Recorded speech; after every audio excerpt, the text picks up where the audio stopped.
Hello everyone, good morning. Today we are going to learn phylum Echinodermata. Echinus means spines and derma means skin.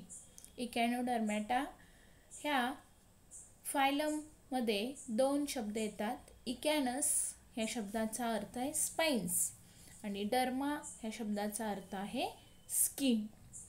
म्हणजे त्यांची skin वरती थोडेसे असे काटेरी structure असतं आणि म्हणून त्याला ह्या ठिकाणी इकॅनोडर्मॅटा असं म्हटलं जातं.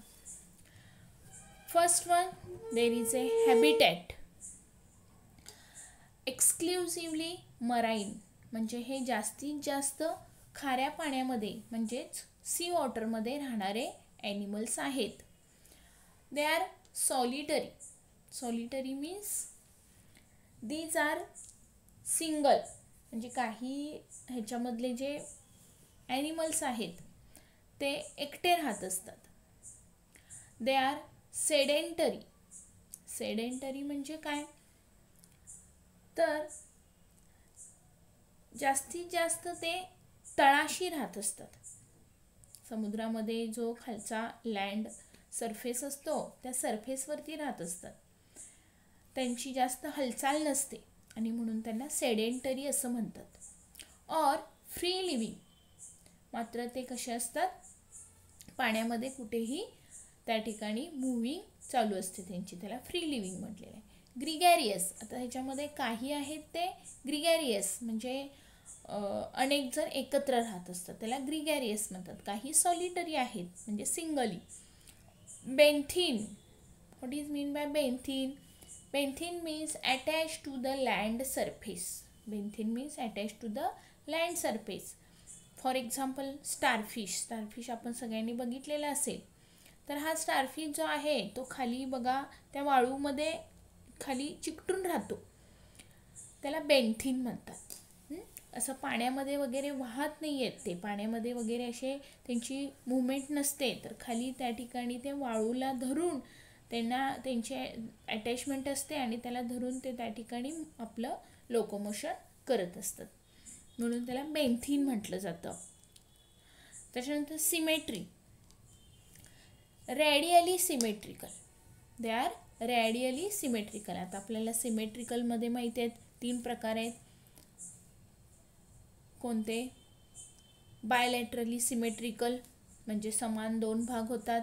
असिमेट्रिकल म्हणजे त्या ठिकाणी त्यांची बॉडी अशी असते की त्याचे 2 भाग होऊ शकत नाही आहेत किंवा कोणत्याही पद्धतीने आपण त्याचे भाग करायला गेलो तर ते अजिबात होत नाही, त्याला आपण असिमेट्रिकल म्हणतो. फॉर एक्झाम्पल त्याच्यामध्ये हायड्रा, सायकॉन वगैरे सारखे येतात. आणि रॅडियली सिमेट्रिकल म्हणजे काय, तर ह्या ठिकाणी ह्यांचे आता फॉर एक्झाम्पल आपल्याला स्टारफिश माहिती आहे, तर हा जो स्टारफिश आहे असा असतो स्टारफिश. ह्या स्टारफिशमध्ये ह्या ठिकाणी आपण असा जो भाग केला तर समान 2 भाग होणार आहेत का, तर नाही. तर ह्याचे ह्या ठिकाणी प्रत्येक आर्म्स आपल्याला सेपरेट मिळायला पाहिजे, त्यासाठी ह्याला क्रॉस सेक्शन आपण घेतला पाहिजे आणि मग त्याच्यामुळं आपल्याला प्रत्येक आर्म्स हा सेपरेट मिळू शकतो. म्हणून ह्याला रॅडियली सिमेट्रिकल किंवा the animals with pentamerous symmetrical. Pentamerous 5 arms आहेत त्याला, 1 2 3 4 5.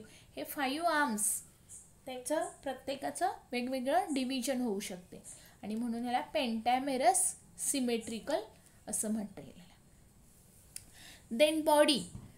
Body may be spherical, elongated. Spherical म्हणजे काही ॲनिमल्सची बॉडी ही ह्याच्यामध्ये गोलाकार आहे, इलॉंगेटेड काहींची लॉंग आहे. और स्टार शेप्ड, जसं स्टारफिश आहे तसं star shaped. There are 2 sides, oral and aboral. आता ह्यांच्यामध्ये स्टारफिशला वरती ह्या ठिकाणी आणि पाठीमागं असे 2 त्या ठिकाणी ओपनिंग्ज असतात. त्याच्यामध्ये डॉर्सल साईडला जो असतो तो ॲनस असतो आणि व्हेंट्रल साईडला जे असतं ते माउथ असतं त्यांचं. आणि त्यामुळे इथं म्हटलेलं आहे बघा 2 साईड्स. ओरल, ओरल म्हणजे इथं माउथ असणार आहे आणि ॲबओरल साईडला काय असणार आहे, ॲनस असणार आहे. Okay. Then endoskeleton. Then endoskeleton, small calcareous ossicles. आता ह्यांच्यामध्ये इकॅनोडर्मॅटा ह्या फायलममधले जे ॲनिमल्स आहेत त्यांच्यामध्ये छोटे छोटे स्मॉल कॅल्कॅरियस ऑसिकल्स, ऑसिकल्स म्हणजे बोन्स, छोटे छोटे बारीक असे बोन्स असतात त्यांच्यामध्ये आणि त्यांनाच आपण काय म्हणत असतो, spines. These are called as the spines. तेच त्यांच्यामध्ये काटेरी त्या ठिकाणी वरती स्किनवरती ते स्ट्रक्चर लागतं. Spines are present on body, so called as the Echinodermata. हे स्पाईन्स त्यांच्या बॉडीच्या वरती असतात आणि म्हणूनच त्याला काय म्हटलं जातं, Echinodermata. Then characteristic feature, water vascular system. ह्यांच्यामध्ये कॅरेक्टरिस्टिक फीचर म्हणजे जे महत्त्वाचं कॅरेक्टर असं कोणतं आहे ह्याच्यामध्ये, तर इकॅनोडर्मॅटा ह्या फायलममध्ये वॉटर व्हेस्क्युलर सिस्टीम वेल डेव्हलप्ड असते. आता वॉटर व्हेस्क्युलर सिस्टीम म्हणजे काय, तर हे असं जसं आपल्यामध्ये ब्लड व्हेस्क्युलर सिस्टीम आहे, म्हणजे आपल्या व्हेसल्समधून ब्लड वाहत असतं, तसं त्यांच्यामध्ये असे काही ट्युब्युल्स आहेत की त्या ट्युब्युल्समधनं काय वाहत असते, पाणी, आणि त्यामुळे त्याला वॉटर व्हेस्क्युलर सिस्टीम वेल डेव्हलप्ड असं म्हटलं जातं. म्हणजे बघा हा स्टारफिश आहे, तर ह्याच्यामध्ये हे आतमध्ये अशा ट्युब्युल्स आहेत, त्यांच्यामध्ये प्रत्येक आर्म्समध्ये एक एक अशी ट्युब्युल्स आहेत, त्याच्यामध्ये परत ह्या ठिकाणी असं छोटे छोटे परत ह्याच्यातनं ट्यूब्स तयार होत असतात आणि ह्या प्रत्येक आर्म्सला ते काय सप्लाय करत असतात, वॉटर विथ फूड. मॅड्रिपोरेट म्हणजे ह्या प्रत्येक आर्मच्या इथं एक एक ओपनिंग असतं, ह्याला मॅड्रिपोरेट म्हटलं जातं. And through this madreporite there is a water is enters in to this tubules and also there is a food is enter and then give to the each arms. प्रत्येक आर्मला ते काय केलं जातं, फूड दिलं जातं. देन ट्यूब फीट, त्यांच्याच खालच्या बाजूला त्या ठिकाणी एक छोटंसं असं दातेरी स्ट्रक्चर असतं, त्याला ट्यूब फीट म्हटलं जातं. ट्यूब फीट हे त्यांच्यासाठी काय युजफुल आहे, tube feet they are also helps for locomotion, food capturing. म्हणजेच water vascular system is used for locomotion, food capturing and respiration. म्हणजे ह्या ट्यूब फीड्स हे छोटे छोटे ओपनिंग्ज आहेत आणि त्यामुळं त्या ठिकाणी त्याच्यामुळं तिथं रेस्पिरेशनला सुद्धा मदत होत असते. फूड कॅप्चरिंग, त्या ट्यूब फीटमुळं ते फूड घेण्यासाठी मदत होते. त्यामुळं त्याचबरोबर प्रे कॅप्चरिंगसुद्धा आहे त्याच्यामध्ये आणि लोकोमोशन, त्या ट्यूब फीटमुळं ते त्या लँड सरफेसवरती त्या तिथं वाळू असते, त्या वाळूमध्ये पकडून घट्ट त्या ठिकाणी ते आपलं लोकोमोशन करत असतात. आपण स्टारफिशला जरी हात लावला तर पटकन ते बघा ते आपले जे ट्यूब फीट आहेत ते बाहेर काढतात आणि त्या सबस्ट्रॅटमला किंवा त्या ठिकाणी त्या सँडला घट्ट पकडून ठेवतात, म्हणजे तिथून ते निघू नयेत म्हणून. समुद्राचं पाणी जेव्हा बघा असं बाहेर येते, लाट येते आणि मग त्या लाटेबरोबर हे येतात बाहेर स्टारफिश आणि मग परत ती जेव्हा पाणी आतमध्ये जातं तेव्हा ते स्टारफिश त्या लँड सरफेसवरती असं घट्ट पकडून राहतात, अटॅचमेंट होते त्यांची with the help of tube feet, with the help of the water vascular system. Next आहे digestive system. Digestive system complete. Digestive system कशी आहे, कम्प्लीट आहे, म्हणजे ह्याच्यामध्ये माउथ टू ॲनस सगळे भाग आहेत. So the mouth ventrally on oral surface, anus dorsally on aboral surface. Mouth कुठं आहे, व्हेंट्रल बाजूला. आता आपल्याला डॉर्सल व्हेंट्रल बाजू कळाली असेल. डॉर्सल म्हणजे वरची बाजू म्हणतो आणि व्हेंट्रल म्हणजे आपण पाठीमागची बाजू म्हणतो. तर माउथ या ठिकाणी बघा व्हेंट्रल साईडला येतं, थोडंसं उलटं म्हणजे लक्षात ठेवायला पाहिजे आपल्याला की माउथ व्हेंट्रल साईडला आहे ऑन ओरल सरफेस, त्याला आपण ओरल सरफेस म्हणायचं आहे. आणि ॲनस ज्या ठिकाणी असेल त्याला आपण ॲबोरल सरफेस म्हणायचं आहे आणि ते कुठं आहे, ॲनस डॉर्सली आहे. Respiration by peristomial gill papillae respiratory tree. रेस्पिरेशनसाठी ट्यूब फीट आहेतच, पण त्याचबरोबर आणखी काही वेगवेगळ्या, आता इकेनोडर्मामध्ये आपण एक्झाम्पल लास्टला बघणार आहे, वेगवेगळे जे ॲनिमल्स आहेत त्यांच्यामध्ये थोडंसं वेगवेगळे रेस्पिरेटरी ऑर्गन्स आहेत. मग त्याच्यामध्ये पेरिस्टोमियल गिल्स आहेत काहीमध्ये. पेरिस्टोमियल हा जो शब्द आहे तो माउथसाठी यूज केला जातो. मग त्या माउथच्या अराउंड त्यांच्यामध्ये ते गिल्स सारखं स्ट्रक्चर असतं, त्याला पेरिस्टोमियल गिल्स म्हटलं जातं. Papilli means there is a small openings. These are called as the papilli. They are also exchange of the gas, helps for exchange of gases. Respiratory tree म्हणजे काय असतात, तर त्या ठिकाणी क्लोएका असतो. त्या cloaca opens into the anus. तर त्या क्लोएका आणि ॲनसच्या मध्ये एक रेस्पिरेशनसाठी ऑर्गन असतो, त्याला त्या ठिकाणी रेस्पिरेटरी ट्री. ते थोडंसं हिरव्या आकारामध्ये असं लांबट स्ट्रक्चर असतं, म्हणून त्याला रेस्पिरेटरी ट्री असं म्हटलं जातं. Circulatory system and excretory system is absent. आता ह्यांच्यामध्ये पर्टिक्युलर असे सर्क्युलेशन करण्यासाठी, म्हणजे सर्क्युलेटरी सिस्टीमसाठी किंवा ब्लड वगैरे हे काही नाही याच्यामध्ये, पण आणि एक्सक्रिटरी सिस्टीमसुद्धा नाही आहे. एक्सक्रिटरी सिस्टीम इनडायरेक्टली आहे असं आपण म्हणू शकतो, कारण की जे ट्यूबफिट असतात किंवा मॅड्रिपोरेट आहेत त्यांच्यामधून वॉटर आत घेण्याची जी प्रक्रिया आहे ती होत असते. आणि त्याचबरोबर जे नको असलेले परत पाणी त्या ठिकाणी मॅड्रिपोरेटमधून परत जात असतं. म्हणजे ह्याचा अर्थ ते एक प्रकारे एक्सक्रिटरी सिस्टीम होऊ शकते. पण आपल्याला दिलेलं आहे की बुकमध्ये सर्क्युलेटरी सिस्टीम आणि एक्सक्रिटरी सिस्टीम कशी आहे, अब्सेंट आहे. Nervous system, nerve ring around the mouth and radial nerves in the arms. Nerve ring कशी आहे, तर माउथच्या सराउंडिंग, जसं आपण ॲनिलिडामध्ये पण बघितलं होतं, माउथच्या साईडला अशी.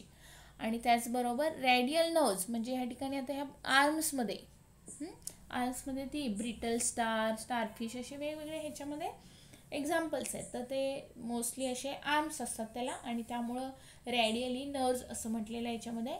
तर ह्या ज्या रॅडियली नर्व्स आहेत त्या रॅडियली नर्व्स प्रत्येक आर्म्समध्ये जाणार आहेत in the arms.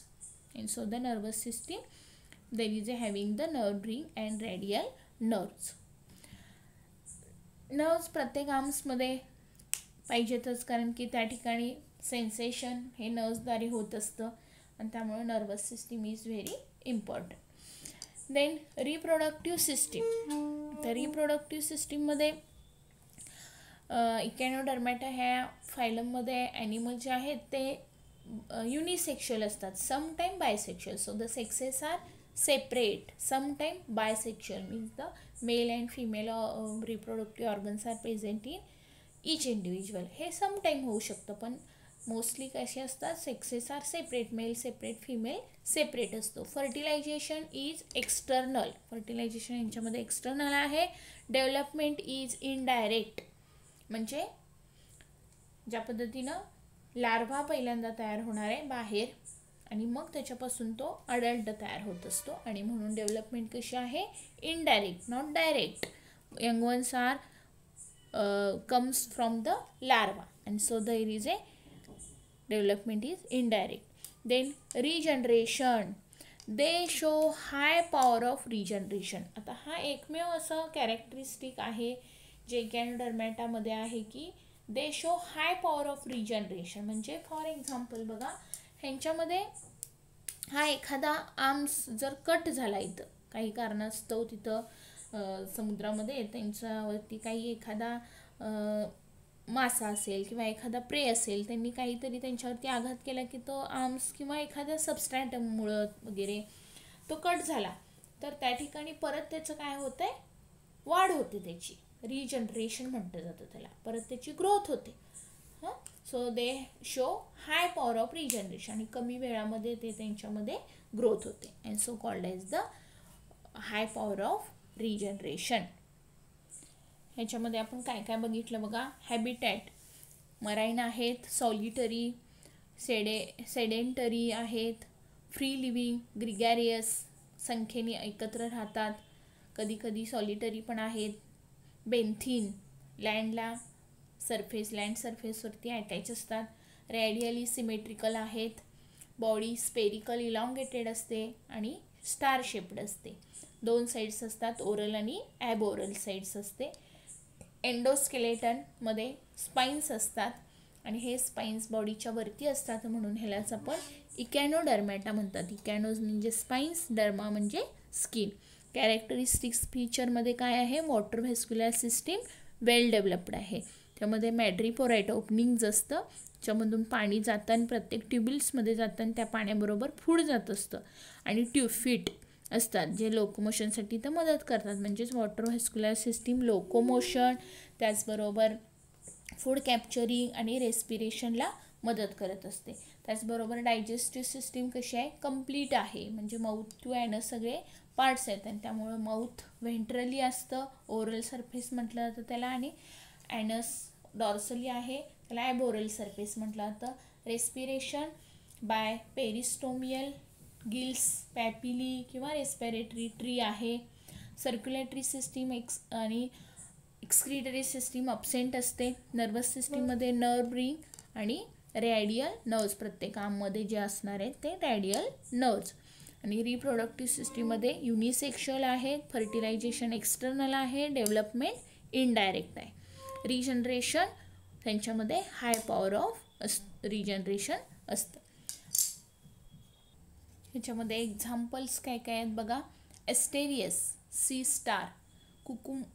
कुकुमारिया, sea cucumber. Echinus, sea urchin. Antedon, sea lily. Ophiothrix, brittle star. आपल्या बुकमध्ये सुद्धा याचे पिक्चर्स दिलेले आहेत. एंटेडॉन ज्याला आपण सी लिली म्हणणार आहे. ऑफिओथ्रिक्स ज्याला ब्रिटल स्टार म्हणतात, हे असे त्याचे लांब आर्म्स असतात. एस्टेरियस ज्याला आपण सी स्टार म्हणतो, ज्याला आपण स्टारफिश म्हणतो.